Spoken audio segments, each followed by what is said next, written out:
It's Ronald Acuna Jr. Day, and we will talk about his return to Atlanta and a whole lot more coming up on the RotoWire Fantasy Baseball Podcast.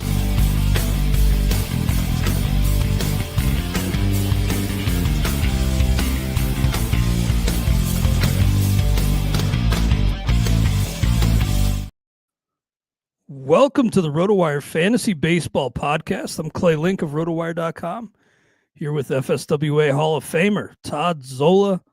Always a pleasure, Todd. We already got a Go Reds in the chat, so we're starting off hot today. And, as I mentioned, Ronald Acuna back. I'm excited, and, if you've been stashing all season, it's time to turn him loose. Todd, I have Acuna right now 33rd on my rankings. Tempering expectations just a little bit. Do you think that's the right call, or do you coming off that second knee repair surgery, or do you think he's going to be, first round Acuna moving forward? I don't think he's going to run, and he didn't run in his, 5 games, and then one more game with the complex, 5 games with Gwinnett, and one with the Florida complex. He didn't steal. Well, I don't know if that's meaningful or just happenstance. Something that's weird is if, like in Jeff's rankings and my rankings, because we do them formulaically, he keeps going up, and without any more playing time because he's scheduled to miss a set amount of time, right? And the season, it's a smaller percentage of the whole season. So we may have had him like 50th coming in. He could be like 30th now, just because relative to the season.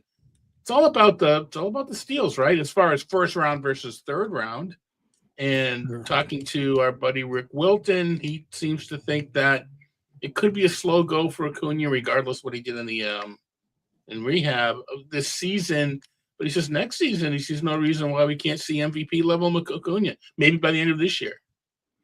Yeah, I think that's very possible, and he did look excellent. Well, I didn't see him, but the numbers suggest he was essentially back to being Acuna on his rehab. But without a spring training, even as good as he looked, it was a pretty short ramp up period, at least playing in games. So I do expect him to, not quite be himself for a little while. Plus, if you look at his, the numbers coming off his last knee repair in 2022, 764 OPS, did have 29 steals in just 119 games, but that's kind of what, kind of closer to what I'm expecting than, peak Acuna. The other thing is with Marcell Ozuna at the DH, you think you're going to see some more off days than normal for Acuna? I think, we may see him tonight and not tomorrow, I think he's going to get a few more maintenance days than normal because you could put him at DH, but you're taking Ozuna's bet out of the lineup. You're not going to put Ozuna in the field, that's for sure. I think that'll be a little bit interesting too. Real quick before we get into some pickups, we had a question from Ricky in the chat, wondering if we're selling high on Kerry Carpenter. Not me. I'm Kerry Bonds. I'm not trading him right now. Keep in mind, as a site, we were high on him coming into the season. Yeah. So if you're low on Carpenter and he's doing what he's doing, that's your sell high candidate. But we were kind of we're all individuals, but we all were high on Kerry Carpenter individually coming in. A lot of the same reasons. One of which was, is he going to face left-handed pitching more? And he seems to be. So getting leadoff a lot. No, I ride that wave. Yeah, I have him 126 overall, but I maybe have to bump him up a little higher. Someone updated their rankings and just wants to share. Yeah, I've been trying to tweak here and there, and sure. Really like Carpenter. And how about those Tigers, man? They're best record in the league, huh? Yeah, I know. Last week I said best team in baseball, and you corrected me, and you're right to do that. But in terms of record results so far, I don't know. Maybe your statement is right this week. I recommended to stream a couple pitchers against the Dodgers. I know it's in New York and Citi Field, but if they're not the team and the Padres are this and that, maybe you're right. Jack Flaherty gets in gear, the bullpen settles. Maybe that's the best team in baseball. We'll see. I mean, long way to go still. About 2/3 of the season still to go. But on next Friday, a week from today, at the end of games, a week from today, we will be at 1/3 of the way through the season. Nice. Well, yeah, I didn't see this level of success coming, but the Javier Baez return to prominence has been a kind of a game changer. Pretty big for them. Playing some defense, maybe contributing on defense has kind of gotten a positive in his head, right? Mm-hmm. And he's playing. And Matt Verling's coming back. It's Matt Verling, but it's another cog, right? It's another piece. And Riley Green mentioned in the chat, he's a big and this factor. Is all without there. Parker Meadows. And Spencer Torkelson's return to prominence. It's everything, at least so far, has been clicking. If they only had an ace, right? Yeah, if only. Well, speaking of potential aces, I say that as the guy who picked him up. Hayden Birdsong was still available in the RotoWire Stake League. I was a little surprised to see it. The Birdsong of our generation. I shelled out. I went 31. This is a 16-team league. I think I spent $227 in the 12-team Tout Wars head-to-head on Birdsong last weekend. We picked up most places last weekend, but still available here. Look, I'm doing okay in pitching, but always room for improvement, and specifically in wins and strikeouts. So this is what I settled on, 31. It's pretty high, but I just didn't see a starter of this caliber coming along often, if at all, the rest of the season. So what do you make of that price on Birdsong, 31 out of 100? I think we've talked about it. I was getting nervous that he was pitching so well in his role that the Giants wouldn't pull the trigger and make him a starter again. Yeah. I'm glad they did. And, took a look at his repertoire. He's doing a lot of the same things as far as arsenal and velocity and pitch mix. So I think even as well, he was pitching multiple innings as a reliever, and you need to. I've been holding on to him myself. I want Birdsong. London Roop was, I don't want to say smoke and mirrors, but he was over his skis. And I think, 31 or whatever, 30% of your budget in that range means you think he's going to start the rest of the year. And I'm with you. 20 more starts. Yeah, pretty excited about what he brings to the table. We'll see. I mean, the first start was a nice outing, certainly. And I've been rolling with a middle reliever, Jason Adam, who's been a nice, ratio stabilizer, but ideally, stock up on some more starters. So I'm pretty excited to add him. If I had not gotten him, I would have gotten Daniel Palencia. He went for 10. I had an $11 bid on him behind Birdsong. Palencia, is he emerging? What's that? Is he emerging as the guy? It looks like it. He's not somebody who I had on my radar really coming in, but Porter Hodge injured, and Brian Presley struggling. So in steps the 25-year-old right-hander Daniel Palencia, and throwing hard. He's a 98th percentile in fastball velocity, but when he does get hit, he's getting barreled up pretty good. But do you think this has some legs here, Palencia, in the closer role? I heard James talking about him on Sirius today, and he listed him, as a closer of the future in his annual prospect closer piece. So that carries some weight with me. Yeah, and well, James said it's all about control, and you can say that a lot about a lot of pitchers. And I don't know if it's this early to just dismiss Porter Hodge. I know he's hurt, but apparently James is high on him. He's getting the job done now. But when control's your issue, you got Craig Counsell. It's kind of an old grizzled manager. That's gonna sit well. Not gonna sit well. He's gonna throw strikes. So what do you do? Go to Drew Pomeranz? So sure, why not? Yeah, good team at least. Probably should provide a fair number of save opportunities. By the way, speaking of James, the big prospect update live on the site, so check that out. Use code YouTube15 for 15% off any subscription at RotoWire. Check us out. But you get all 400 of his prospects. No 15%. You don't get 300 of them. You get all 400. You don't just get 15%. It's only the money. It's only the price. Yeah, I think he added like 100 new players to the list. So yeah, and part of what he wrote up, who's on, who's off. It's not just a new list; it's a just very nice description, etc. yeah, I think the best prospect list in the game. So shout out to James. Miguel Vargas picked up at 9. Slow start for him this season, and really after the move to the south side was looking. Don't want to say like the book was closing on him, but it looked like most people were losing patience and kind of giving up. But he's surged lately, Miguel Vargas.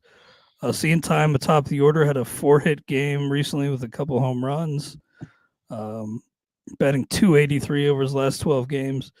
I had a bid in on him as well. I think it was only 3, so I fell short there. But Miguel Vargas looking, at least showing some signs of what was some prospect pedigree, showing a little bit of a return to life here.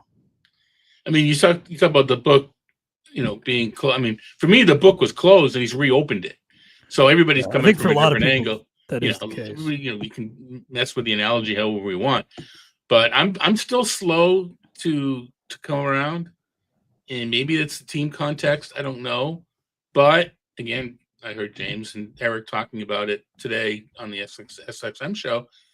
Playing time, streaks beget playing time, and you mentioned top of the order, so that is just as important as exit velocity and swing path and whatever other next level numbers you want to throw at us. So he's playing, and he's hitting at or near the top of the order. All right, it's the White Sox order, but you're not expecting 100 RBI, right? It's all relative to what you're getting. You're 60 RBI for commensurate with his draft spot or his pickup cost or whatever. Yeah, I think that's well put. And then Slade Ciccone picked up here and showing good swing and miss so far. He was off my radar. I need to do a little bit more work on Ciccone. Well, the Guardians have, done good work in recent years developing their starting pitching, and Ciccone, not a big sample yet, but only 2 barrels allowed. Yeah, I need to look more into that. And just 40% K rate so far. I'm not going to quote numbers and pretend I know what he's about. I don't. Yeah, he doesn't qualify yet, but whiff K percentage looking pretty good on Slade Ciccone. He goes for 7. Then Noah Cameron, another White Sox here, and I'm sorry, Royal. Royal, right? Yeah, of course, Royal. Now, a pretty highly ranked prospect in the system. James has him number 3. Did take a loss last weekend, but so far so good. I mean, overall, only 1 strikeout more than he has walks, so 6 Ks against 5 walks. But success at AAA. How do you see Cameron fitting in on this Royals team long term? He's got a shot. I mean, I think I hate to label a guy that's an innings eater, but that's kind of what he mid to back of the rotation guy. Kauffman Stadium has as much acreage, more acreage than any outfield in the game. So if you can just help yourself by not walking people, and you talked about the control. If you don't walk people, you can be successful in that yard. So I think that's kind of, he pitches to the yard. We'll stream him, etc. I don't know if he's overpowering stuff to be, a top 3 fantasy, not top 3 overall, but, an SP3 or better in fantasy. But I like him as a streaming option. I think he's got a shot to stay in the rotation too, kind of like Birdsong. Yeah, we'll see. But Seth Lugo now out, and Reagans, of course Cole Reagans. Yeah, so. Opportunity knocks. Sorry, Uncle. Lynch is not on my radar. A lot of chances, a lot of injuries. Not doing it. To each their own. That's why we play the game. Right. Yeah. How about Chris Bubich in that rotation? Yeah. One of the breakouts. Which, of the you know what? Is Kansas City developing the reputation like Cleveland and Tampa, et cetera, of being able to develop pitching? In which case, maybe I should not be so quick to dismiss Lynch. And how about Jack Kaggs, man, up to AAA? I was thinking about you this week, buddy. Twice. Yeah. When he was promoted, and then he had a home run with AAA. Yeah, his first AAA homer. Now up to 10 homers in the minors this year, 940 OPS. So yeah, just recently bumped up, but I think he was playing right field the other A little day. bit, yeah. They Yeah. designated Hunter Renfroe for assignment today, by the way. I missed that. I've been doing some other stuff. I mean, we're kind of waiting for that, right? Yeah. So that, I have CAG stashed at $3. So, that kind of freed me up, I think, a little bit to spend big on Birdsong. Just knowing I have. I mean, it has to be a tell getting rid of Renfroe and I mean, yeah, it's got to be soon. We are talking, right? We're not talking weeks anymore, I don't think.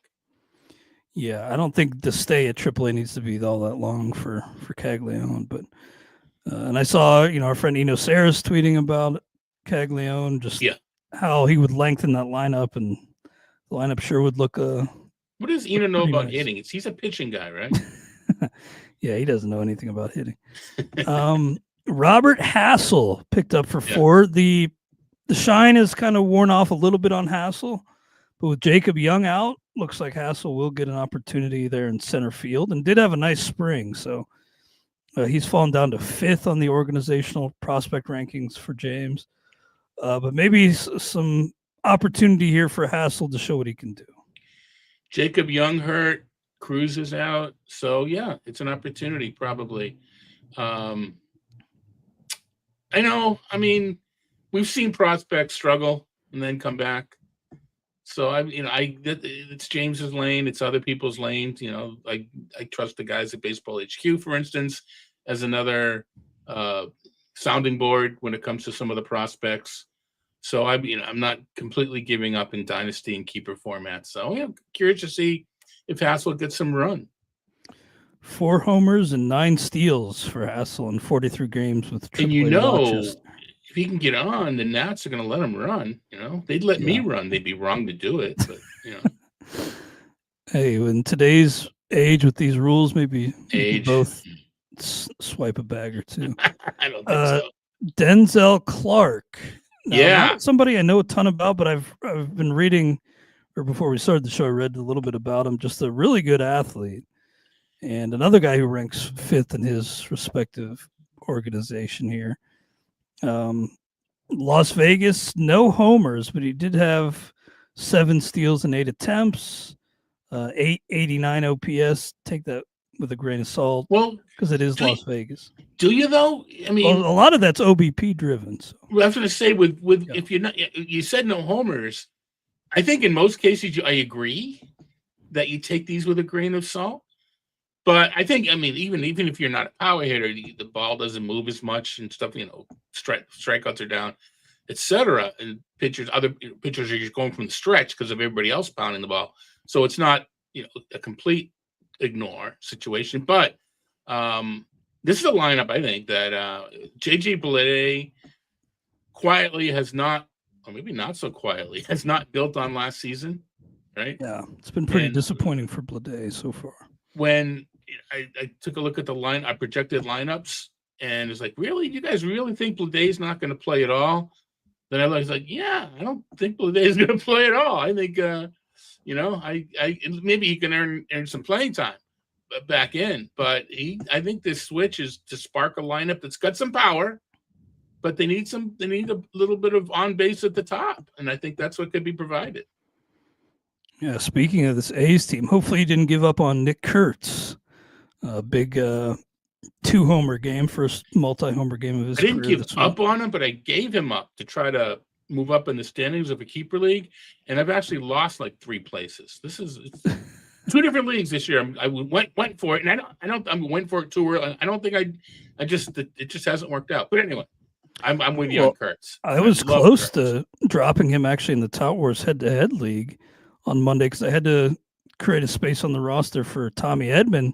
Thankfully, last minute, I changed my mind and dropped Zach DeZenzo instead, who's really cool. So I did not have Kurtz in my lineup for that 2-homer game, which hurt, but at least I didn't drop him. So right, a small consolation there. And then also picked up Cody Clemens, who's kind of having I don't want to say a full breakout or anything, but he's kind of emerging a little bit for the Twins. All right, there's just so much going on in my head, and I killed so many brain cells when I was younger. in my head, I'm thinking Clemens is losing playing time. All right, why would that? Why is Correa's back? Yeah, and Buxton's but well, I didn't realize that, but I thought there was some maybe other he's reason. not actually. I thought there was another reason why that Clemens is probably going to lose some playing time. Maybe it was just Correa. Maybe he's kind of a short side guy right now, but yeah, I mean, it seems like he's Minnesota's depth chart. Yeah, Buxton's still experiencing symptoms, by the way, so I apologize for that. Yeah. I think it was just Correa coming back that made me think that Clemens may lose some playing time. But without Buxton, that frees up Willie Castro to run around the outfield a little bit more, and that clears Clemens for the infield. So maybe it's a little premature to completely write off Clemens. Then my last pick up here from the Stake League last night that I just wanted to mention, Abner Uribe for $1. Got a save, and I kind of get it given the situation there with McGill. Just kind of, I mean, he's still healthy and active and not pitching poorly, but he's kind of had those injury concerns all season. McGill, I forget exactly what it was, knee issue. Mm-hmm. Had an MRI last month, so speculative. So I get it. If you need, if you're really reaching for saves. I picked him early in the year. I don't remember if it was draft champions or not, but I thought, why not? We'll see. I mean, hopefully I still have him. Gotta check. Liam Hicks and Nathan Luke's getting some mention in the chat. We'll move on to our 2-start pitchers here for next week, but let's pause briefly for a quick word from our sponsors.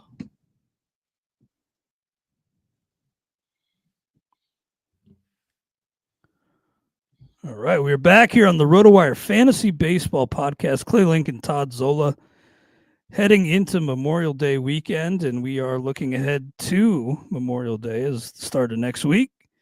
You can follow along with us on our probable pitchers grade over at RotoWire. Custom start date 5/26/2025. Hope you all have a nice and safe Memorial Day weekend. Baseball, of course, doesn't let up on the holidays. So we'll have, every game covered and, full lineups, DFS options available. 12 of the 15, 24 of the 30 teams in play. So I won't go on my rant. All 30 should be in play on Monday, but they're not. Only 8 teams are playing Thursday. So it's a rather weird week as far as 2 starts go. Only 91 games. Well, no 2-star pitchers for the Arizona Diamondbacks, tentatively. If Eduardo comes back, right? Yeah, if Eduardo Rodriguez is back next weekend. And then for the A's, J.P. Sears at Houston at Toronto. The lefty is probably going to be a 0 for me. I'm looking for Sears to improve over what he's doing now, but I think this is still a 0. Yeah, no reason to play with fire there, I would say. And then Spencer Strider, here's a big one. I think most people are turning him loose, but, returned on May 20th, gave up 4 earned runs on 6 hits and 4 in the third inning, 3 Ks, 1 walk. And we knew coming in that in his last live BP, a simulated game, Strider's, his velocity was down. So kind of like with Acuna, maybe it'll be just a little while till we see Strider really hit his stride, but no pun intended. But at Philly versus Boston, again, I think most people are turning him loose, and I probably will as well, but I think I'm only going to go 4 until I see more from Spencer. I can't even go that high. No? I know it's Strider. I know he's potentially the best, but, I mean, A, they're tough teams, and B, we don't know how many innings we're going. I'm giving him a 3. I mean, I'm still concerned. I mean, second surgery and everything else, and so I don't know. Legitimately consider sitting him down this week. It would have to be a team that is doing really, really, really good in pitching. So therefore, I'm not sitting him down. I don't have him, but I mean, hypothetically, I'd be saying I need Strider to be Strider to make up for Tanner Houck, is what I'd be saying if I had Strider. But I would be concerned. It's just we're not done that. And kind of like with Paul Skeens, we were talking about him and Sirius today, is that velocity's down. Is that by design? Is Strider's velocity down by design, or is he just not letting loose yet? or sometimes it's not because he's still hurt. Sometimes it's by design. Yeah, sometimes I think Snitker, the skipper there, kind of suggested that the velocity down mostly because he just hasn't been able to fully ramp up yet. But Yeah, maybe the velocity will tick back up. But I'm going 4. You got a 3 on Strider. Tomoyuki Sagano versus St. Louis versus the White Sox.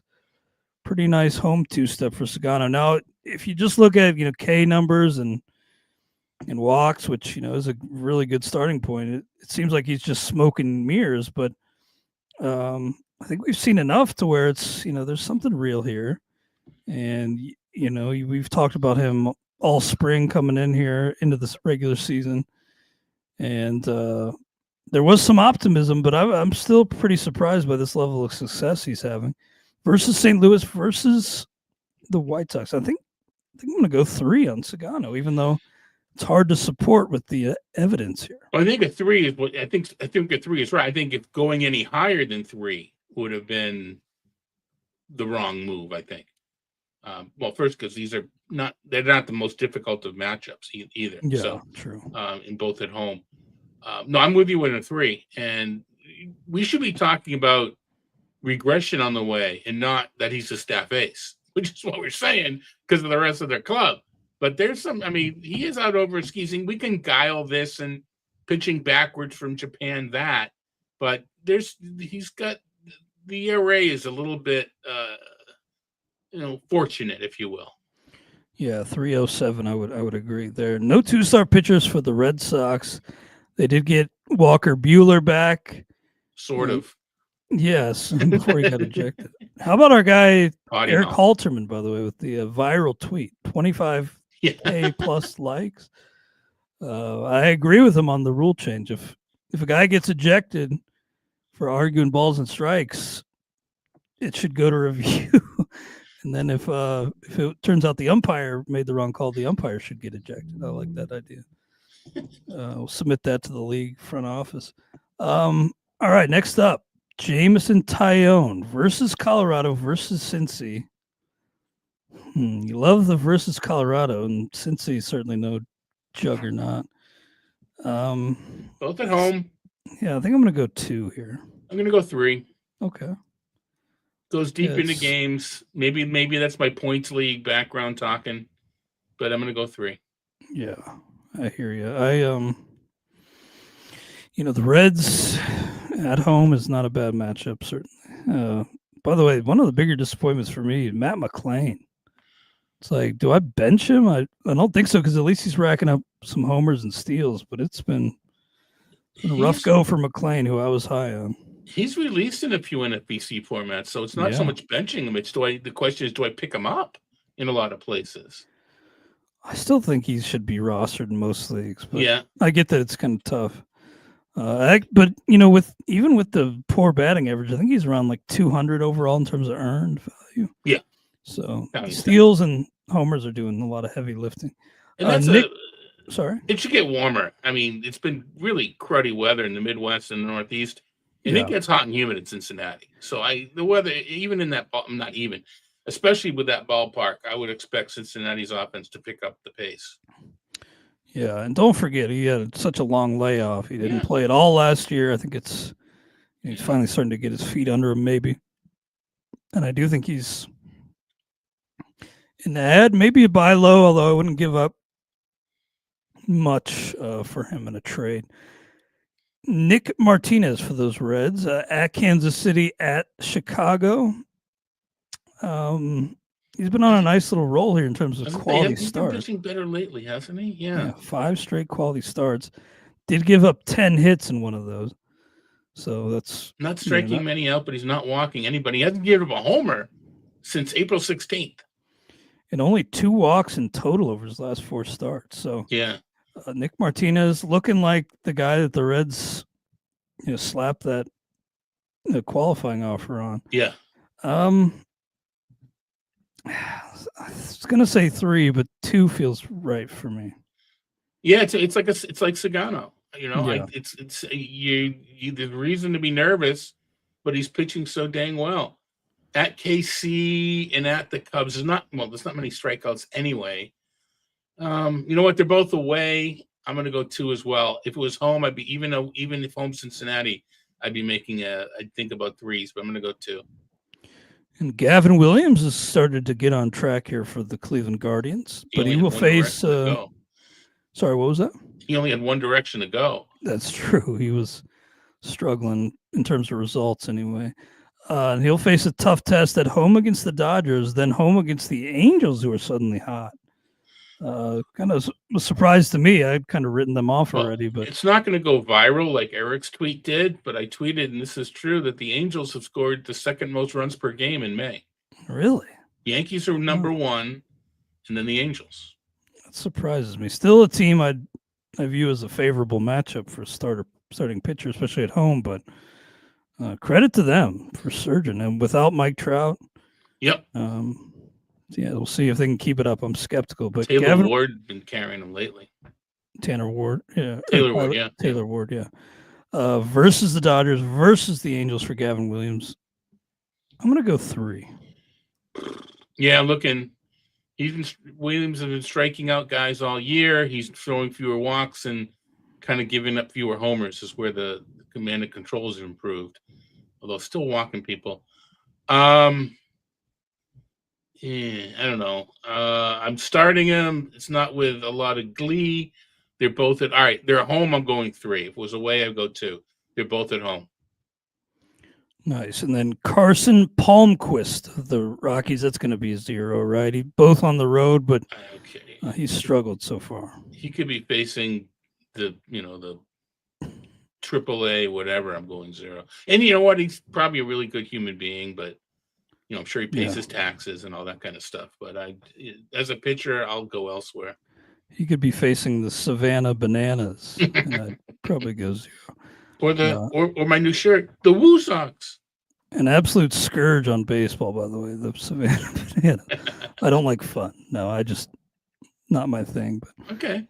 Adrian Hauser, how about him signing with the White Sox? And later that very same day, starting goes out and throws a scoreless 6 innings with only 2 hits allowed. Now, more walks than strikeouts in that outing. And it is Adrian Hauser. We've seen him around big leagues for a little while. Yeah. A lot with Milwaukee. At the Mets, at Baltimore, I'm tempted to go 0, but I'll give him a 1. I'll give him a 1 as well. Yeah, why not? We'll give him a 1. Yeah. It's like a points league 1, but I'm even in a points league. I'm kind of like, But I guess with the way he pitched in that debut, got to give him some credit.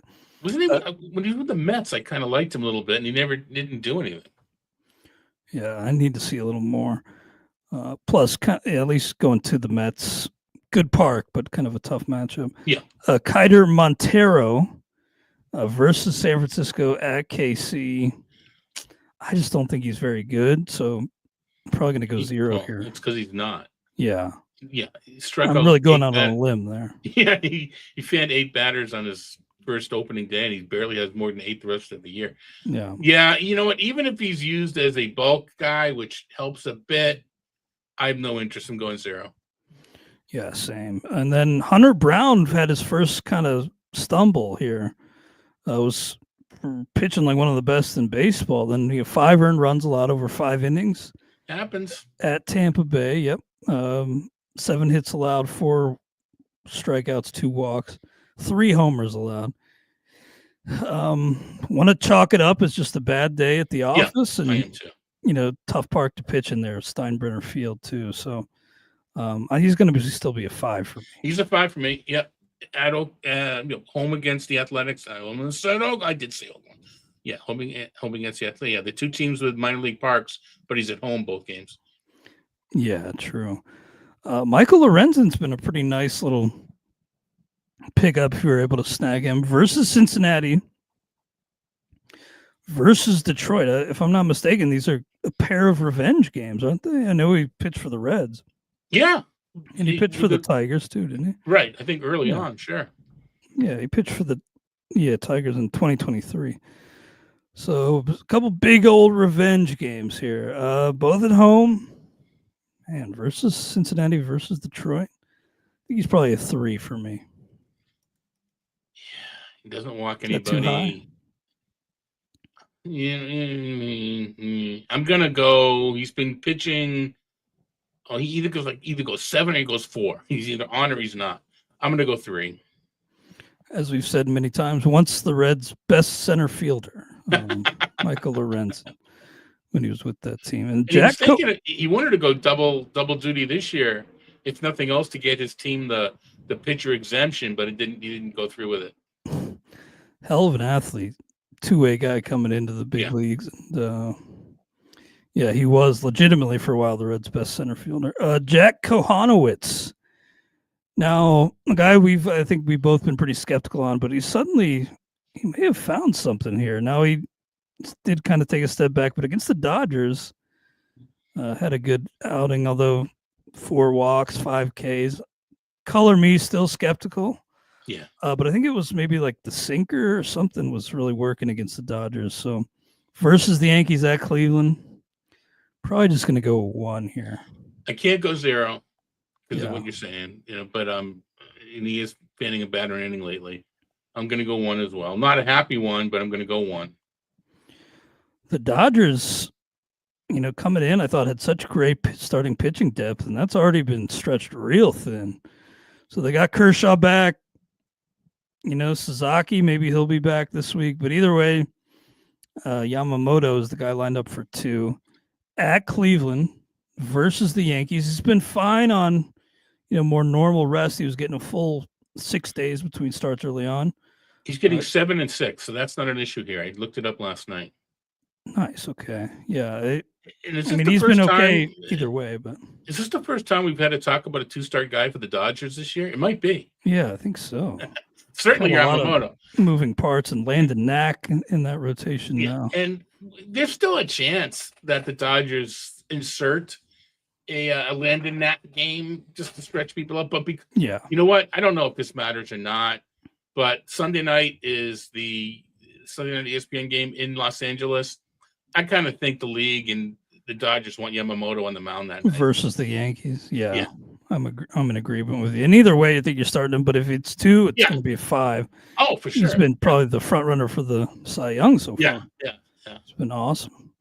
I think would he be the first Japanese-born player to win the Cy in the NL? I think he might be, or just win the Cy at all. Nomo didn't win it, right? I don't know who else it could have been. Yeah. Yeah, I think I heard Yamamoto talking about him, eyeing that achievement. Yeah. Ryan Weathers, I was excited about him, and that excitement has been justified so far. 1.80 ERA since returning. The lefties at San Diego, then versus San Francisco. Not a 5 yet, but man, I'm really buying into the velocity and everything we've seen from Weathers. So I'm going to go 4. I'm a little bit slower. I'm going to go 3. Okay. I could be wrong. I'm using him, but I'm going to go 3. That's fair. Fair enough. No 2-star pitchers for the Brewers. And then Joe Ryan at Tampa Bay, at Seattle. The Twins won like 13 straight, didn't they? I didn't dream that, did I? Because that was, I couldn't believe that. At Tampa Bay, at Seattle for Joe Ryan. Tempted to go 5 here. I mean, it's been a legitimate ace so far at Tampa Bay. I'm going to go 4. I think it's Ryan. We'll go 5. It was interesting that Minnesota used him in the suspended game the other day, having him bring him in. He almost went the rest of the way. With them holding a lead after the suspension. Yeah. We were talking. So just watching the Red Sox, Alex Bregman looks like he hurt himself rounding first base. Called for the trainer. He singled into left and rounded the base hard. And he's exiting the game. He's under his own power. Looks like he tweaks. Hopefully it's nothing. We'll see. Yeah, so Alex Bregman leaving today's game? He is leaving. Yeah, there's a game tonight, so we should know pretty soon, at least a little bit more of an update. But anyway, but yeah, Alex Bregman is leaving today's game. Good to mention. That's pretty big news. Breaking news. Hopefully we'll get an update between games there. Yeah, we should. Now, the 2-star matchups don't really get any better than they are for Clay Holmes this week versus the White Sox versus Colorado. That's an all-timer You right can have there. Baltimore in there right now, right? Yeah, No, true. That's at home. I don't think I can go Nonetheless. 5. Yeah, but home against the White Sox, home against Colorado. I could see the case for 5. I'm going 4 though. I'm going 4. He's not a 5 pitcher. Yeah. I mean, the matchups are 7s. Yeah. But I'm gonna go 4. Gotta really tip your cap though for how he's transitioned to the rotation. Pretty impressive. That experiment's gone well for a lot of pitchers lately, which is interesting because you think that we're getting, I think it's good that starting pit that it's working for starting pitchers. We need to go 3 innings apiece. No, I still think your best approach is a solid 6 innings from your starter. Yeah, it hasn't gone well for, Jordan Hicks in San Francisco, but he's about the only one I can really think of off the top of my head. Jordan Hicks removed from the rotation, and then with, Justin Verlander getting hurt, they are not going back to. No. In fact, we just got word from Alex Pavlovich that it will be Kyle Harrison starting tomorrow. So they seem to be kind of done with the Jordan Hicks experiment in the rotation. Part of it's because he could be so effective as a reliever. Yeah, I mean, I think there's certainly more upside there. Now, Ryan Yarbrough, 33-year-old, he's been around a long while, well-traveled. Pitching okay, though. 5 homers allowed, but averaging about a strikeout per inning. Yankees need him right now at the Angels, at the Dodgers. That's a pretty tough 2-step. Probably only going 1 here. I'm going to go 0. I think there's just too much blow-up potential. Yeah, it's a lefty against the Angels. That kind of scares me, even though, again, I'm not really buying into what they're doing, but that is kind of a tough matchup. All right, I got you down as a 0 on Yarbrough, and then Ranger Suarez, 3-0 with a 3.70 ERA. He's got versus Atlanta, versus Milwaukee. I'll turn this one over to you to start. Ranger Suarez. Well, I hope you started him in Colorado because he certainly came through. I mean, he's a 4. I'm not going to, I have to ask myself, is he a 5? But I don't think he is. Really? I think he's a 4. See, I put down a 3, but you think he's borderline 5, huh? I do. Coming into the season was pretty high on him. The whip's always been good. He's barely striking out a banner inning that could go up a little bit today. These are just good matchups too. And then today and this slate, he's gonna be ranked really high just because there's not a lot of good 2-start options. So I expect he's starting Suarez not starting. He's been throwing 88, 82, 82, then 98, 99. So there's no restrictions about workload because he started in only 4 starts. Now, to me, he's a 4. Real quick, we'll pause because we had a question in the chat. Need to drop 1 in a head-to-head league. Randy Arozarena, Andy Pages, or Taylor Ward? That's a tough call. I think, man, I don't know the exact head-to-head, but I'm tempted to say Arozarena, honestly, because if you don't need steals in a category league, in a roto league, Arozarena loses some appeal for me, but that's tough. Do you have any lean there? My lean is Pages, and I know he's been playing, but there's just so many moving parts that he's the most likely to lose playing time. I hear you. And I can't. You want to make it performance-based, but I don't know that I can. So that's why I'm going Pages. There's a chance that he loses playing time. Arozarena is one of those guys whose value, for me at least, differs from roto to points pretty significantly. Right, especially if strikeouts are negative. Yeah, exactly. So, 2020 guy who, if you need those standings points, I think it has a lot of appeal. But if it's just a head-to-head, Okay, that's a good point. You know what? If this is a league that really penalizes for strikeouts, and that's why it's so hard to answer this question because we don't know the scoring. If it really penalizes for strikeouts, I could see dropping Arozarena. Yeah, good question and tough call, but that's our take on it. Back to our 2-star pitchers here. Andrew Heaney. I feel like he's just carved up the Reds whenever I've seen him. He's carved up a lot of teams. Yeah. I guess he's faced the Reds twice, and First start wasn't as good, but then 5 innings, a 1-run ball. Last time out, got the win. A 2.91 ERA, 1.13 WHIP. So it's only 42 Ks and 55 and 2/3 innings, 21 walks too. I don't think it's going to last for Heaney, but at Arizona, at San Diego, I was tempted to go 2, but yeah, I guess with the way he's pitched, I'll say 2. Yeah, I'm going to go 2 because I think you're right about regression coming, but I also think there could be a skills bump. The best way to fend off regression is with skills. I think more strikeouts could be coming. I mean, he's a guy that fanned just about a batter an inning for more than a batter an inning for the previous 4 or 5 seasons. True. And then another guy who I think some regression is coming, Randy Vasquez, versus Miami versus Pitt. So you could stave off regression with improved skills or with these type of matchups. The matchup. I mean, it should be independent. I mean, I hate to see how bad. I hate to see how bad he is when he hits regression. I mean, the ERA is just the point you're making is it's a mirage.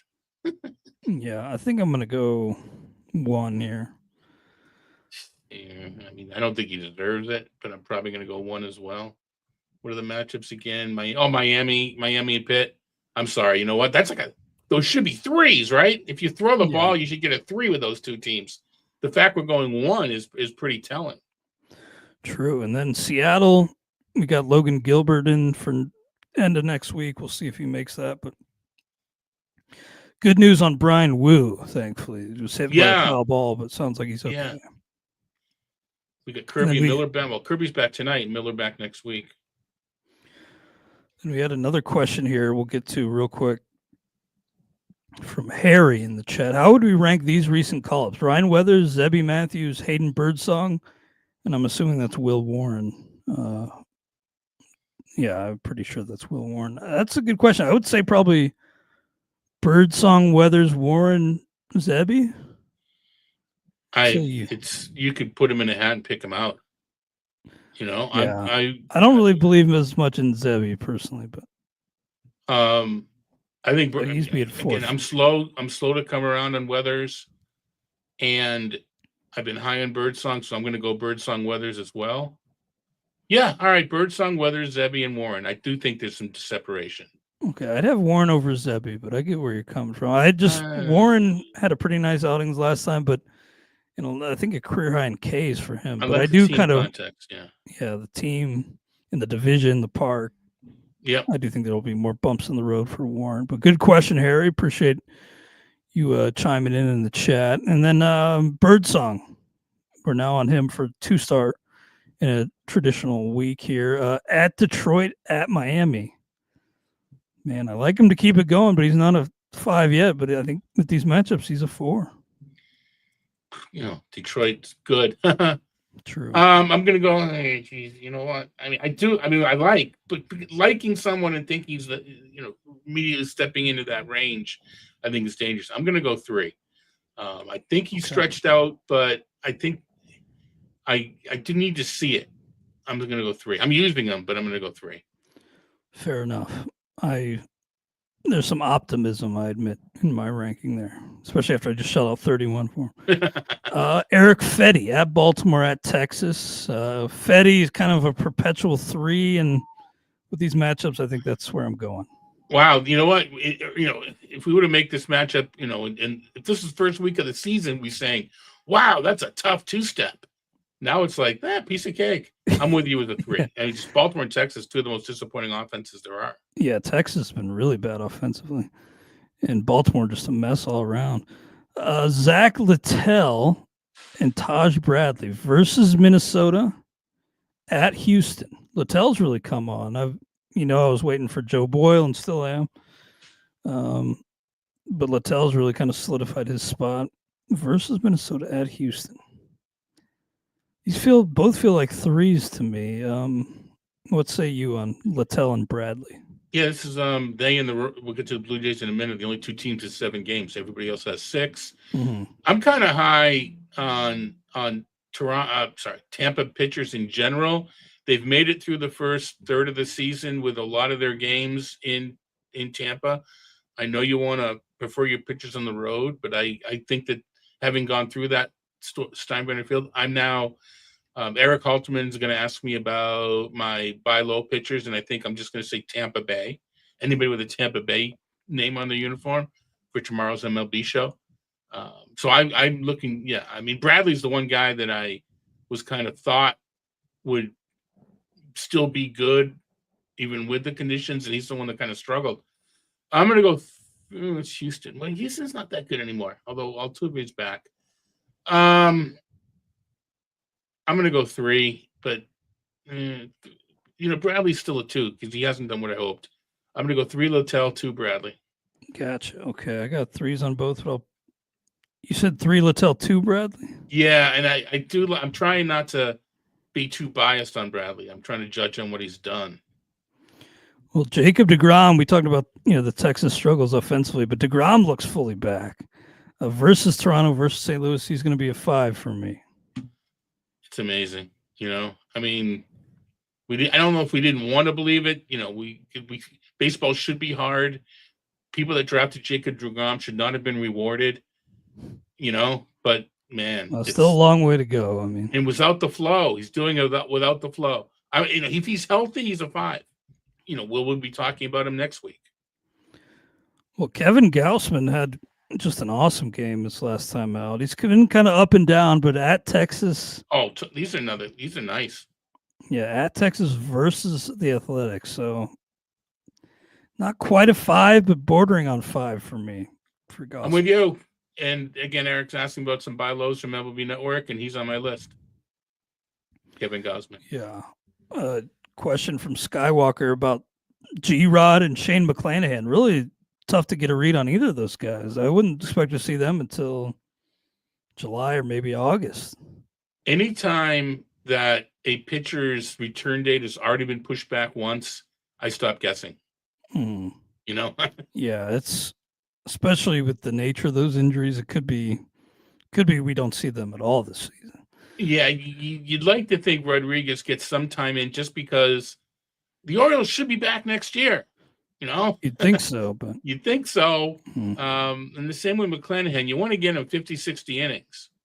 Whether you can or not remains to be seen.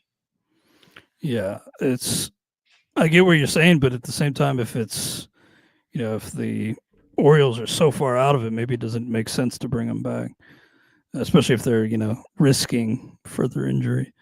Bowden Francis at Texas versus the Athletics, same 2-step for him. He's been really disappointing, giving up a ton of homers. So yeah, which usually normalize. Yeah. But even so, I mean, it's not like it's all bad luck. There's some meatballs in there too. But usually the home run rates do stabilize. These matchups, though, I'm going 2, and I'm kind of using them. Mm-hmm.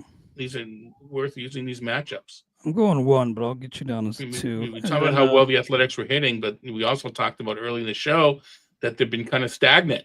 The lineup is kind of slowed down a lot. Question from KR in the chat. Would you rather stream Jackson Jobe versus Cleveland or Landon Rupp versus Washington? That's Jobe for me, largely on skills. Rupp may be a slight edge in terms except Cleveland. I don't like streaming against Cleveland because they don't strike out and they grind. Yeah, it's not an ideal team to stream against. Jobe's better, but you know what? I'm going to just to give you something to think about. I know you prefer us both to have the same guy, but that's just a tough stream. Yeah. Oh, I don't just agree with me. Yeah. No, not that you do. I think Rupp against Washington, it's like he's got a better matchup. So you go with the better pitcher or the better matchup. Yeah. That's probably why he's asking better pitcher there, but it is a close call. So you're taking Rupp, huh? You know what, though? Didn't Rupp leave and back in there? I get to check to see if he's stretched out because et cetera. Well, no, they need to replace Verlander as well. Yeah.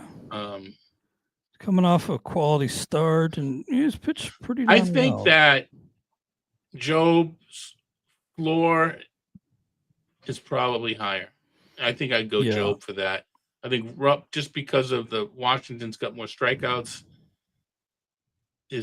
but they also can get you a little more than Cleveland can. So Yeah, and Job is safer. Points league, Job. Okay. Yeah, Rupp's got a 1.43 WHIP, which doesn't really align with the 4.11 ERA. So he's been kind of walking a fine line with the runners on base there. A lot of traffic. And then Mitchell Parker, he got hit by a comebacker, but he made his last start. Yeah. And I think he was opposite Strider in that outing on He's been Tuesday. disappointing, though. Yeah, he's just a pretty middling arm, frankly. But he's been, a capable big league starter this year. 25 walks and 55 and a third, though. Only 36 strikeouts. Let me double check these matchups. At Seattle, at Arizona. Seattle's a tough matchup. Yeah, that's true. They're both tough. Good parks. Mm-hmm. It's not a 0.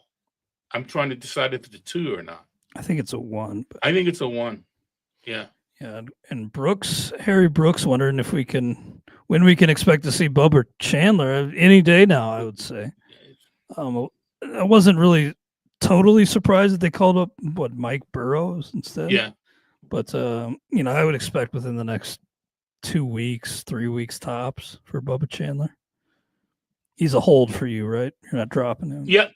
Dynasty League, Painter or Mizorowski. Painter, if there were no health concerns, Painter in a heartbeat. But there's health.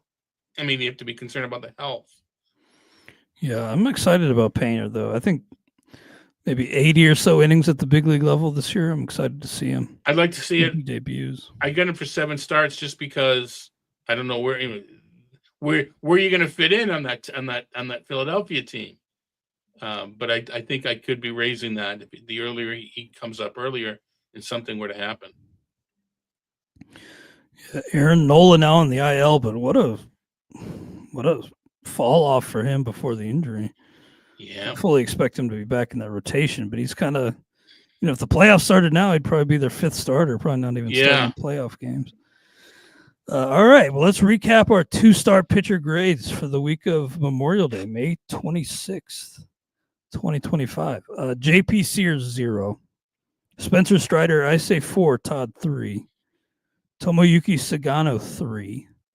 Jamison Tyone, I say 2, Todd 3. Nick Martinez, 2. Gavin Williams, 3. Carson Palmquist, 0. Adrian Hauser, 1. Kiter Montero, 0. Hunter Brown, 5. Michael Lorenzen, 3. Jack Kohanowitz, 1. Yoshinobu Yamamoto, 5. Ryan Weathers, I say 4, Todd 3. Joe Ryan, I say 4, Todd 5. Clay Holmes, 4. Ryan Yarbrough, I say 1, Todd 0. Ranger Suarez, I say 3, Todd 4. Andrew Heaney, 2. Randy Vasquez, 1. Hayden Birdsong, I say 4, Todd 3. Eric Fetty, 3. Zach Littell, 3. Taj Bradley, I say 3, Todd 2. Jacob DeGrom, 5. Kevin Gossman, 4. Bowden Francis, I say 1, Todd 2, and then Mitchell Parker, 1. Great stuff. Really appreciate all the interaction in the chat today. Anything else on your mind, Todd? Did something this week they haven't done in a long time, and I should do it more often, and so should you folks, is some minor league baseball game. Yeah, that's If you live near a minor league park, I don't care what level it is. If you live near a minor league park, it's such a great environment. It's so fun. You just listen to the kids and listen to the dads and the moms explaining why there's a ghost runner in second base, and it's just fun. I went to see Roman Anthony and Marcelo Meyer and ended up texting a certain scout friend of ours how good Carson Williams looked. So yeah, you went to see Roman Anthony and Meyer, but somebody else caught your eye. Actually, I was told by Jason Gray, being kind of a little coy there, to let me know how Williams looks.